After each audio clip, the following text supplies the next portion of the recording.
Karachi Karsaz accident की मरकजी मुलजमा नताशा, जिन पे पहले तो सिर्फ ये इल्ज़ाम लगाया जा रहा था कि ये हालत नशा में थी जब इन्होंने 7 अफराद को अपनी बड़ी गाड़ी के साथ कुचल दिया, जिसमें वो दोनों बाप बेटी भी मौजूद थे और जिन्हें इसने हिट करने के बाद वहाँ पे रुकना गवारा नहीं किया और उसके बाद वहाँ से राह फरार इख्तियार करने की कोशिश की। और जिस टाइम ये वहाँ पे इसको लोगों के हजूम ने रोका तो वहाँ पे जिस तरह की अजीबो गरीब हरकतें कर रही थी, एनी शाहिदीन डे फर्स्ट से कह रहे थे कि ये खतून हालत नशा में थी। आज इस मरकजी मुलजमा नताशा की मेडिकल रिपोर्ट सामने आ चुकी है।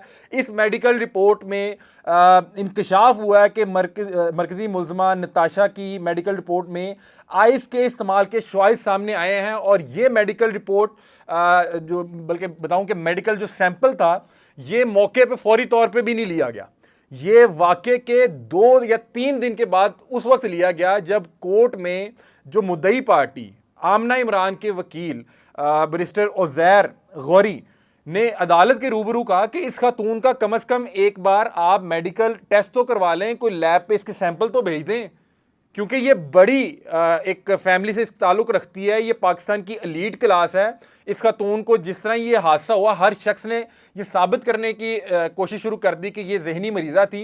जिस तरह हम रवायती तौर पर पाकिस्तान में देखते हैं कि कभी किसी बड़े शख्स से, किसी बड़ी फैमिली से कोई बड़ा हादसा हो जाए तो फौरी तौर पर पता लगता है कि ये एक बड़ी फैमिली का जहनी मरीज था जिसने ये वाक़या कर दिया, जिससे ये जुर्म सरजद हो गया और वो जहनी मर्ज का फ़ायदा उठाते हुए पाकिस्तान से फरार हो जाता है।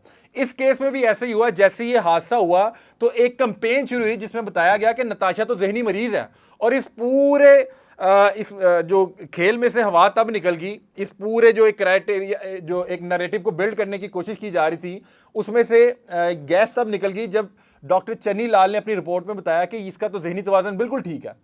तो अब इसकी मेडिकल जो सैंपल लिए गए थे अदालत के हुक्म के बाद, और ये मेडिकल सैंपल उसके तकरीबन हादसे के 2 दिन या 3 दिन के बाद लिए गए थे। उसकी रिपोर्ट काफ़ी दिन से ताख़ीर का शिकार थी। आज उस रिपोर्ट का जो है वो ब्रेकिंग चली है तमाम चैनल्स पे, और उसमें इंकशाफ किया गया कि जो मरकज़ी मुलज़मा नताशा थी उसकी मेडिकल रिपोर्ट में आइस के इस्तेमाल के शवाहिद सामने आए हैं। मुलज़मा के खून और यूरिन का जो सैंपल, जो नमूने भेजे गए थे मुख्तलिफ लेबॉर्ट्रीज़ में, उसमें इंकशाफ हुआ है कि खातून उस वक्त जिस टाइम ये सैंपल लिया गया और उस टाइम हादसे को तकरीबन 2 या 3 दिन हो चुके हुए थे, उस वक्त भी उसके ब्लड में, उसके यूरिन में आइस के सैंपल और वो शवाहिद मौजूद थे। तमाम तफसीलात आपके सामने रखते हैं कि कारसाज हादसे में मुलज़मा नताशा की मेडिकल रिपोर्ट में आइस के इस्तेमाल के शवाहिद सामने आए हैं। मुलज़मा के यूरिन में आइस के शवाहिद मिले हैं। ट्रैफिक हादसे के बाद मुलज़मा नताशा के खून और पेशाब के नमूने लिए गए, ये नहीं लिए जा रहे थे। हर शख्स यही कह रहा था। मैंने एक सिंध पुलिस के एहलकार का इंटरव्यू सुना, वो कह रहा है कि उनकी हालत ठीक नहीं थी, वो उनकी जहनी कैफियत ठीक नहीं थी। भाई एनी शाहिदीन बता रहे हैं कि वो नशे में थी। आप वो वीडियो देख लें जिसमें वो कह रही है कि तुम मेरे बाप को जानते हो, तुम्हें पता मेरा बाप कौन है, और उसके बाद उसके चेहरे पे जरा एहसास नदामत नहीं है कि जिससे 2 लोग मौके पे हलाक हो गए, 5 अफराद जो जख्मी हालत में, एक सीरियसली इंजर्ड है। आपने 3-4 गाड़ियों को हिट किया, इसने तो फरार हो जाना था। और वल्लाह आलम अगर वो गाड़ी इसके सामने ना आती जिसको हिट करके ये उलट पड़ी, ये पता नहीं कहां तक लोगों को इसी तरह रोनते जाती, क्योंकि ये तो होश में थी ही नहीं। और जो एक पूरा नैरेटिव बिल्ड करने की कोशिश की जिसमें बताया गया कि मुलज़मा की जहनी कैफियत ठीक नहीं है, जहनी हालत ठीक नहीं है, डिप्रेशन का शिकार है, उससे डॉक्टर चन्नी लाल की रिपोर्ट ने उस पूरे एक गुब्बारे में से हवा तब निकाल दी जब उन्होंने बताया कि इसकी जहनी हालत बिल्कुल ठीक है। और जो फैमिली क्लेम कर रही है कि पिछले 5 साल से ये इस मर्ज में मुब्तला है, तो कोई सपोर्टिंग डॉक्यूमेंट्स नहीं दिया गया। तो अब रिपोर्ट भी सामने आ गई है, लेकिन अभी आपको पता है कि जाहिर बात है एक बड़ी फैमिली है तो इस पर बहुत सा प्रेशर होता है। तमाम इदारे भी ये डर रहे होते हैं कि हमसे कोई गलती ना हो जाए, पता लगे कि हमारी क्लास लग जाए। तो बहरहाल अभी रिपोर्ट जो है मीडिया पे ब्रेक हो चुकी है, तमाम इदारों ने इस पर ब्रेकिंग भी की है। और लेकिन एसएसपी इन्वेस्टिगेशन का कहना है कि नताशा की रिपोर्ट को तफ्तीश का हिस्सा बना लिया है। रिपोर्ट को फ़िलहाल खुफिया रखा जाएगा, अदालत में पेश किया जाएगा। आपको मुझे यहाँ पे बताने की ज़रूरत नहीं कि इसमें क्या मामलात हैं। उसके अलावा आईजी सिंध गुलाम नबी मेमन ने कारसाज हादसे की तफ्तीश के लिए खसूसी टीम बनाने का फैसला करते हुए कहा है कि एसएसपी रैंक का अफसर तफ्तीशी टीम के साथ काम करेगा और हादसे को हाई प्रोफाइल केस के तौर पे ट्रीट किया जाएगा, क्योंकि पूरे पाकिस्तान की इस वाक़े पे नज़र है और पूरा पाकिस्तान कोशिश कर रहा है कि आमना इमरान, वो बच्ची जिसको उसके बाप ने सारी उम्र पापड़ बेच के आला तालीम हासिल करवाई और अब वो अपने बाप का सहारा बनने जा रही थी, तो इस खातून नताशा ने, जो कि अभी उसके मेडिकल सैंपल्स के मुताबिक के आइस के नशे में थी, और जिस वक्त इसने उस गाड़ी के साथ इन्हें हिट किया, इनकी गाड़ी के नीचे आ गई। और कुछ कल हमने अपने वीलॉग में रिपोर्ट किया था, कुछ एलीट क्लास से ताल्लुक़ रखने वाले जहनी मरीज़ जिन्हें अपने पैसे का नशा है, वो नताशा को बेगुनाह साबित करने के लिए और नताशा की सपोर्ट में एक कैंपेन शुरू किए हुए हैं, और जिसमें वो गैर इखलाकी और बकवासियात के रिकॉर्ड कायम कर रहे हैं और बता रहे हैं कि अगर ये 1 लाख रुपया महीना भी कमा रही होती आमना इमरान, तो 5 करोड़ इन्हें ऑफर किया जा रहा है। 42 साल में 5 करोड़ कमाना था। जिसने ये बात की है उससे पूछें कि अगर अल्लाह ना करे उस वक्त रोड पे नताशा की गाड़ी के सामने तुम या तुम्हारा कोई अजीज होता, तो तुम लोग 42 साल या 5 करोड़ या कितने पैसे मांगते, कितने साल की अपनी कमाई मांगते और अपने प्यारे का खून माफ कर देते? कि क्या आप पैसे वालों को यह लगता है कि अगर आप किसी को रास्ते में जाते हुए हिट कर देंगे, मार देंगे, कत्ल कर देंगे, तो उसके मुंह पे पैसे मार के उसको चुप करवा लेंगे? अमीरों के लिए पाकिस्तान जन्नत है, क्योंकि यहां पे जो कानून है वो एक मकड़ी का ऐसा जाला है जिसमें गरीब तो फंस जाता है, लेकिन जब अमीर उस पर फंसता है तो वो पूरा जाला फाड़ के निकल जाता है।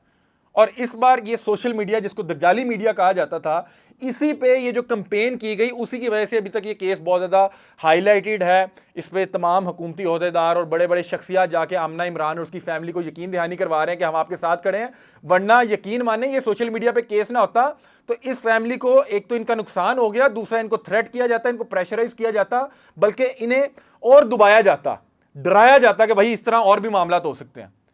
तो ये सोशल मीडिया की ही पावर है कि इस केस को अभी तक जिंदा किए हुए है, और हम उम्मीद करते हैं कि पाकिस्तान में ये पहला मिसाली केस होगा जिसमें किसी एलीट क्लास से ताल्लुक़ रखने वाली जो मरकज़ी मुल्ज़िम है, जिसने हालत नशा, क्योंकि अब ये इसलिए बात कर रहा हूँ कि तमाम टीवी चैनल्स को रिपोर्ट कर रहे हैं कि उसके जो ब्लड सैंपल और यूरिन सैंपल थे उसमें आइस के शाहिद मिले हैं, और उसने हालत नशा में क्या ये हादसा कर दिया।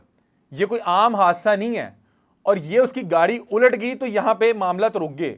अल्लाह ना करे वो डल जाती मेन रोड पे, पता नहीं कितने लोगों को उड़ाती। और फिर जितना उसने वहां पे पूरा एक सीन क्रिएट किया, जितना ड्रामा किया, वहां पे अदाकारी करके बताई, यूं यूं करके हंस के दिखाया। भाई आपसे 2 लोगों की जान गई है, उनकी डेड बॉडीज वहां पे पड़ी हुई है, पूरा शहर इकट्ठा हो गया कि इसने क्या किया, क्या बदबख्ती की है, और वो हंस रही है क्योंकि उसको अपनी फैमिली के पैसे और उसकी ताकत पे भरोसा था। तो बहरहाल अब मेरा ख्याल है कि जो नताशा इस केस की मरकजी मुल्ज़िम है उसके गिर्द मजीद घेरा तंग होगा, और ये मैं यहाँ पे मुबारकबाद पेश करूँगा और मैं सलूट पेश करूँगा जो मुद्दई पार्टी के वकील हैं उज़ैर गौरी साहब, बैरिस्टर उज़ैर गौरी साहब। मैंने इनका इंटरव्यू भी किया था। ये उन्होंने नुक्ता उठाया था कि भाई इसका मेडिकल करवा ले, मेडिकल करवा ले। यहाँ किसी आम रिक्शा ड्राइवर या किसी ट्रक ड्राइवर से कोई हादसा हो जाए, उसके पता नहीं कौन कौन से सैंपल 1 मिनट में कर दें। बहरहाल उनके कहने पे दूसरे तीसरे दिन इनके सैंपल लिए गए। सैंपल की जो रिपोर्ट थी वो ताखीर का शिकार थी, सामने आ नहीं रही थी। आज जो है वो मीडिया में ब्रेक हो गई है। मजीद भी तफसीलात आपके सामने रखते हैं कि पुलिस तफ्तीशी टीम ने बताया कि मुल्ज़िमा के मेडिकल रिपोर्ट ताखीर का शिकार है। मेडिकल रिपोर्ट में मजीद 2 से 3 रोज़ लगेंगे। मुल्ज़िमा के सैंपल्स कराची के 2 मुख्तलिफ लेबॉर्ट्रीज़ में भिजवाए गए ताकि 2 मुख्तलिफ लेबॉर्ट्रीज़ जो है इस चीज़ को कन्फर्म करे। तफ्तीशी टीम का कहना था कि लाहौर की भी एक लेबॉर्ट्री में मुल्ज़िमा के नमूने भिजवाए गए हैं, ताहम मेडिकल रिपोर्ट से तफ्तीश में पेशरफ्त होगी। अब बता रहे हैं कि मेडिकल रिपोर्ट से जो है तफ्तीश में मज़ीद जो है वो पेशरफ्त होगी। पुलिस तफ्तीशी टीम ने कहा है कि मुल्ज़िमा के रूट से मुतल्लिक तफसीलात हासिल कर ली गई हैं। मुल्ज़िमा कार सास की DA स्कीम 1 अपने घर से सास के घर के लिए निकली थी। दोनों घर में सिर्फ 3 से 4 किलोमीटर का फासला है। ये देखिए 3 से 4 किलोमीटर का फासला 100 की स्पीड के साथ एक सर्विस लाइन में गाड़ी चलाते हुए पार कर रही थी। आप सोचें कि सर्विस लाइन में 100 की स्पीड में और ऐसा शख्स जो हालते होश में ना हो, तो वो एक मौत की सवारी पे सवार है। वो अपने लिए तो खतरा है ही है, वो उन तमाम अफराद के लिए खतरा जो उस रोड पे उस वक्त मौजूद हैं। और आपने देखा कि किस तरह एक मेहनत कश जिसने अपनी सारी उम्र की मेहनत लगा के अपने बच्चों को पढ़ाया, किस तरह वो और उसकी बेटी रोड पे पड़े हुए थे, और ऊपर से ये लोग हंस रहे हैं और कह रहे हैं कि ये लोग अपनी बच्ची का और अपने वो बाप को कैश करने की कोशिश कर रहे हैं। शर्म आनी चाहिए इन तमाम बदबख्तों, तमाम खबीसों, अलीट जहनी मरीजों पर जो इस तरह की बकवासियात कर रहे हैं। इन लोगों के चेहरे देख लें सोशल मीडिया पे और इनके नीचे उनको बताएं कि आपको जहनी ट्रीटमेंट की जरूरत है। पागल या जहनी मरीज वो खातून नहीं है नताशा, वो ये लोग हैं जो उसके इस फेल पे उसको आगे सपोर्ट कर रहे हैं और मुद्दई पार्टी के जख्मों पे नमक छिड़क रहे हैं। आप लोग इंसान कहलाने के लायक ही नहीं है। ये इंसानी फितरत है कि जिसके साथ जुल्म हो रहा है उसके साथ जाके खड़े हो जाते हैं। ये लोग अपनी क्लास, अपनी एलीट क्लास, अपनी वो नताशा के साथ जाके खड़े हुए हैं जिसने वहां पे 2 लोगों को कुचला तो उसने 7 अफराद को है। 2 लोग जो इस हादसे में हलाक हो गए, जाँ बहक हो गए, जाने फानी से चले गए, और ऊपर से वो हंस रही है। उसके ये सपोर्टर्स आपके सामने उल्टी सीधी बातें कर रहे हैं, अपने जहनी तवाज़न के बिगड़े होने का सबूत दे रहे हैं। पुलिस का मजीद यह भी कहना है कि तफ्तीश के दौरान मुलजमा मुसलसल बयान तब्दील करती रही, कहानियां सुनाती रही, कभी कोई बयान कभी कोई बयान। मुलजमा के पास बरतानवी ड्राइविंग लाइसेंस होने की तस्दीक की जा रही है और शुरू में बताया जा रहा था कि मुलजमा के पास बरतानवी जो है लाइसेंस मौजूद है, तो एक डेवलप कंट्री किसी भी जहनी मर्ज में मुब्तला किसी भी खतून को इस तरह का ड्राइविंग लाइसेंस या गाड़ी चलाने की इजाज़त नहीं देगी। तो ये जो एक पूरा नरेटिव था कि जहनी मरीज़ है और वो जो हरकतें कर रही थी, जाहिर बात है कि वो बता रहे हैं कि आइस के शाहिद मिले हैं, तो अगर बंदा किसी भी चीज़ पे हाई हो तो वो फिर इसी तरह की हरकतें करेगा जो जिस तरह की एक कोई जहनी मर्ज में मुब्तला शख्स करेगा। वहाँ पे हंसेगा, वहाँ पे लाशों को देख के हंसेगा, वहाँ पे उंगलियाँ दिखाएगा, वहाँ पे अपने फैमिली का रौब झाड़ेगा। मजीद आपको बताते हैं कि जो दिफात 322 कत्ल बिल सबब की इसमें शामिल की गई, एक तो ये बेलेबल नहीं है, ये काबिल ज़मानत नहीं है, और दूसरा इसमें यह है कि इसमें आपने जिनका नुकसान हुआ उसको दियत भी देनी है, और इसमें 10 से लेके 18 साल तक की कैद भी हो सकती है, मतलब कि इस दफात के तहत। और मज़ीद जो है आपको पता है कि जिस अंदाज में इनको फौरी तौर पे वाक़े के बाद, मतलब कि इतना हीनियस क्राइम करने के बाद, इन्हें बजाय के जाके जैसे एक आम पाकिस्तानी कानून का सामना करता है, इन्हें जाके वहाँ पे ज़ेरे हिरासत रखते, इनसे पूछते, इन्हें जाके वहाँ पे SHO साहब के कमरे में, AC वाले कमरे में बिठाया, और फिर इन्होंने कहा जी मुझे तबीयत आवाज़ार हो रही है। फिर इन्हें जना पैरामेडिकल कॉलेज भेज दिया और पीछे कंपेन शुरू कर दी कि वो इस वक्त अदालत में पेश नहीं हो सकती क्योंकि उनकी जहनी कैफियत ठीक नहीं है। और उस सारे गुब्बारे में से हवा तब निकली जब अगले दिन डॉक्टर चन्नी लाल ने कहा जहनी कैफियत तो बिल्कुल ठीक है, और कोई ऐसा सबूत पेश ही नहीं कर सके कि इस खातून के जहनी हवाले से कोई भी इसको को मसाइल हों, ये बिल्कुल मेंटली फिट है।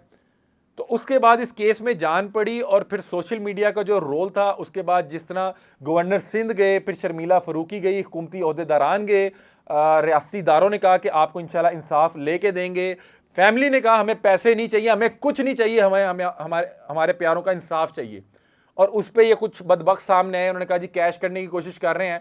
इन जो जिस तरह के भी ये लोग इस तरह की बातें कर रहे हैं, उन्हें कहें कि अल्लाह ना करे कि आपके साथ कभी इस तरह का हादसा हो। मैं फिर भी कह रहा हूं कि अल्लाह ना करे कि आप पे कभी ये वक्त आए, तो तब आप लोग अपनी डील बता दीजिएगा, तब आप लोग बता दीजिएगा कि आपको कितने पैसे चाहिए थे, इतने साल की कमाई लेनी थी। खुदा का वास्ता है, शर्म करें। आप उस फैमिली के जख्म पे नमक छिड़क रहे हैं जिनका पहले ही नुकसान हो चुका है। बहरहाल अब मुझे लग रहा है कि जो नताशा है उसके गिर्द मजीद जो घेरा है वो तंग हो रहा है, और पहली बार एक मिसाल सेट होने जा रही है जिसमें देखा जाएगा कि एक खातून जिसने अपने पैसे के नशे में, अपने पैसे के बलबूते पे वहाँ पे खड़े होकर जिस अंदाज में लोगों को धमकियाँ दी, जिस अंदाज में उसने ये हादसा किया, और उसके चेहरे पे एहसास नदामत भी नहीं थी, उसको अपने किए गए जुर्म की सज़ा मिलेगी। कुछ एक खातून ने वो लिखा हुआ था कि नताशा बाहर आएगी तो बर्दाश्त कर लोगे। चलें देखते हैं ये कब बाहर आती हैं, क्योंकि अब तो मज़ीद भी इंकशाफात हो रहे हैं और 322 भी लगी हुई है। तो बाकी देखते हैं कि मामला कहाँ तक जाते हैं। ये अब तक की डिटेल्स थी। इस केस के हवाले से हम तमाम तर तफसीलात जो डेवलपमेंट्स होंगी आपके सामने रखेंगे। आपका जो कोई भी सवाल हो, आप कोई बात करना चाहें, आप कमेंट सेक्शन में भी कर सकते हैं। हम फर्दन हर शख्स के सवाल का जवाब भी देंगे। अपनी राय से हमें आगाह कीजिएगा। तब तक के लिए अपने मेज़बान अली हमजा को दीजिए इजाज़त। अल्लाह हाफ़िज़।